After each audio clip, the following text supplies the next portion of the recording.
आज हम अपनी सामाजिक शिक्षा के पहले अध्याय भारत एक परिचय के अगले पार्ट 2 में भारत से और परिचय करेंगे और भारत की स्थिति का अध्ययन करेंगे। इससे पहले हमने पिछले पार्ट 1 में भारत से परिचय किया। आज भारत के बारे में आगे जानकारी प्राप्त करेंगे। आइए आज हम अपने पाठ को आगे पढ़ते हैं। क्या आप विभिन्नताओं और असमानताओं से भरपूर देश के बारे में और अधिक नहीं जानना चाहेंगे? इस देश के लोगों ने किस प्रकार अपने भूमि, जल व वायु संसाधनों का उपयोग या अपयोग किया है और इसके क्या क्षेत्रीय प्रारूप है? ये न केवल जानने की उत्सुकता बल्कि गहन विचार विमर्श का विषय है। बच्चों, हमारा देश भारत बहुत सारी विभिन्नताओं और असमानताओं से भरा पड़ा है। हमारे देश के लोगों ने अपने देश में मिलने वाली चीज़ों का कितना सदुपयोग किया और कितना दुरुपयोग किया, ये सब जानने के लिए आपका मन उत्सुक नहीं है? हमारे भारत के बारे में जानने के लिए और क्या कुछ है?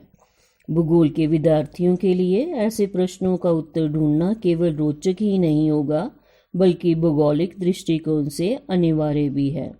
आगे के कुछ पृष्ठों में भारत के भूगोल के अनेक तत्वों का क्रमवार विस्तार से वर्णन किया गया है, लेकिन इससे पहले इस देश का सामान्य परिचय कराया गया है, जिसमें देश के नामकरण, स्थिति, क्षेत्रीय विस्तार व सामाजिक आर्थिक व्यवस्था का संक्षेप में वर्णन किया गया है। प्राचीन लेखों में भारत के नामकरण के संबंधों में कई धारणाएं मिलती हैं। इसके अनुसार इसका पहला नाम हिमाचल सेत प्रयतम, जिसका अर्थ उस देश से है जो हिमाचल एवं रामेश्वरम के बीच बसा है। दूसरे, आर्य जाति के लोगों के यहाँ आकर बस जाने के कारण इस क्षेत्र को आर्यव्रत के नाम से भी जाना जाता है। तीसरे, ऋग्वेद में वर्णित एक ताकतवर राजा भरत को, जो राजा दुष्यंत एवं शकुंतला का पुत्र था, के नाम से इस देश को भारत कहा जाने लगा। चौथे, इसका आधुनिक नाम इंडिया वैदिक काल के समय आर्य लोगों के द्वारा उत्तर पश्चिम में बहने वाले एक दरिया सिंधु से लिया गया है। इस सिंधु शब्द को पड़ोस के ईरानी देश के लोगों ने हिंदू कहकर पुकारा और दरिया के आसपास रह रहे लोगों को हिंदुस्तान के निवासी माना। हिंदू शब्द का यूनानी लोगों ने इंडोस में बदल दिया और रोमानियों ने इस शब्द को सुधारकर इंडस का नाम दे दिया। इस प्रकार हमारे देश को कई नामों जैसे इंडिया, हिंदुस्तान और भारत के नाम से पुकारा जाता है।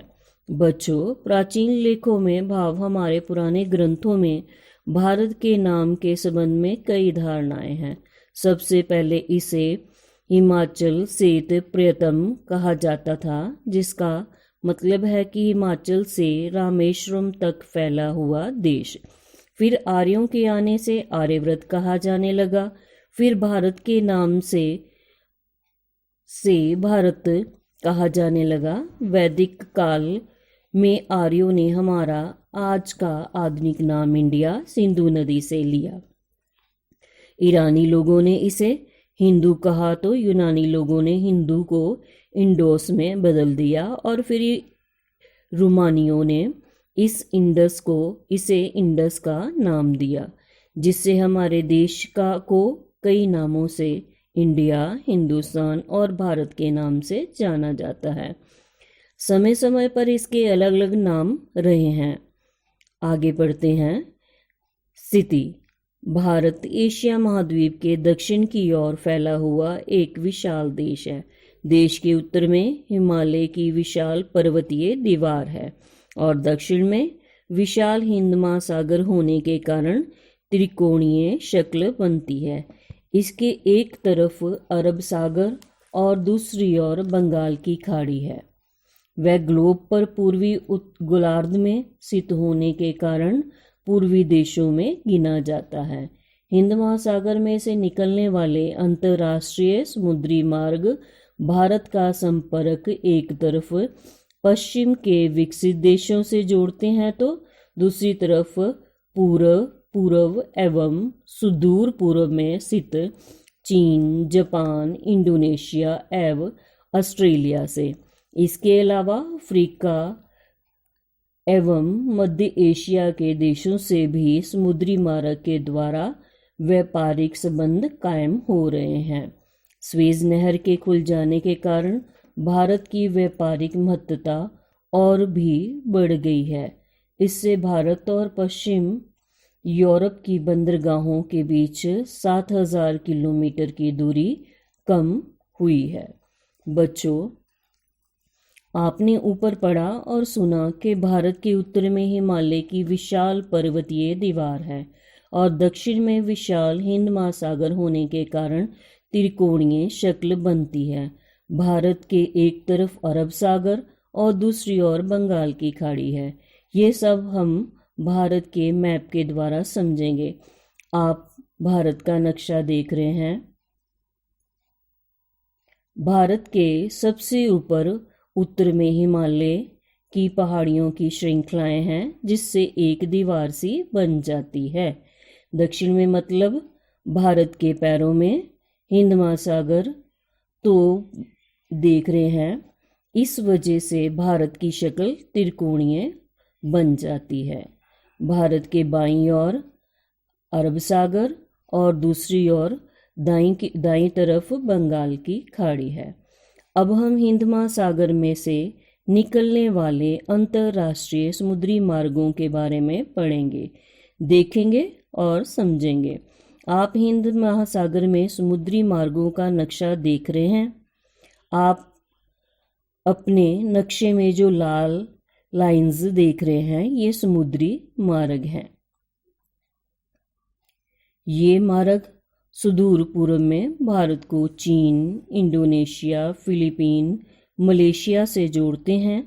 भारत का अफ्रीका तथा मध्य एशिया के देशों से व्यापार भी हिंद महासागर के द्वारा ही हो रहा है। आप जो ईरान, इराक, सऊदी अरब, ओमान ये देख रहे हैं ये मध्य एशिया के देश हैं। इन सब से भारत का व्यापार हिंद महासागर के थ्रू ही होता है। बच्चों, आज हम भारत के बारे में और जानकारी प्राप्त की और भारत की स्थिति के बारे में भी बड़े विस्तार से पढ़ा। बच्चों, आपने इस ऑडियो को अच्छी तरह से सुनकर और मैप्स अच्छी तरह देखकर और समझकर मेरे द्वारा दिए प्रश्नों के उत्तर अपनी नोटबुक पर लिखने हैं और अपना होमवर्क मेरे पर्सनल नंबर पर सेंड करके चेक करवाना है। आपके क्वेश्चंस हैं। पहला क्वेश्चन है MCQ है, भारत कितनी ओर से हिंद महासागर से घिरा है? पहला ऑप्शन है 4, second 5, third 1, fourth 3। Second question है भारत किस महाद्वीप में स्थित है? इसके ऑप्शंस हैं पहला यूरोप महाद्वीप, दूसरा अफ्रीका महाद्वीप, तीसरा एशिया महाद्वीप और चौथा उत्तरी अमेरिका महाद्वीप। आगे फिलप्स हैं। पहली फिलप है आर्यों के आने से भारत को डैश कहा जाने लगा। सेकंड फिलप है भारत का आधुनिक नाम डैश नदी के नाम पर पड़ा। आगे ट्रू फॉल्स हैं। भारत एशिया महाद्वीप के उत्तर में फैला एक विशाल देश है। इस कथन का आपको सही या गलत में उत्तर देना है।